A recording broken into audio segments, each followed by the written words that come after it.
பீகாரை ஆளும் ஐக்கிய ஜனதா தளத்தைச் சேர்ந்த 3 எம்எல்ஏக்கள் பாரதிய ஜனதா கட்சியில் சேர்ந்துள்ளனர். இது நிதிஷ்குமாருக்கு நெருக்கடியை ஏற்படுத்தியுள்ளது.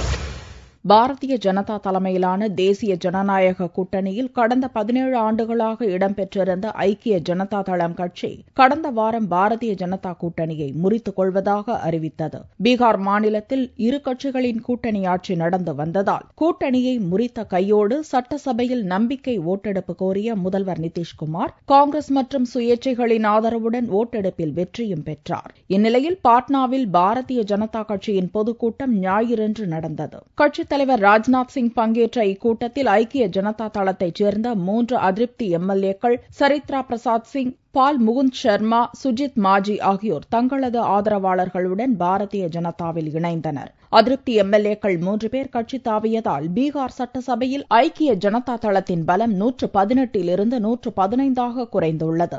அதே நேரத்தில் பாரதிய ஜனதா எம்எல்ஏக்களின் எண்ணிக்கை 94 உயர்ந்துள்ளது. ஐக்கிய ஜனதா தளத்தைச் சேர்ந்த 50 எம்எல்ஏக்கள் பாரதிய ஜனதாவில் இணைய திட்டமிட்டுள்ளதாகவும் ஐக்கிய ஜனதா தளம் உடைந்து சிதறப்போவதாகவும் பீகார் முன்னாள் தலைவரும் ராஷ்டிரிய ஜனதா தள தலைவருமான லாலு பிரசாத் யாதவ் கூறியிருந்தார் என்பது குறிப்பிடத்தக்கது.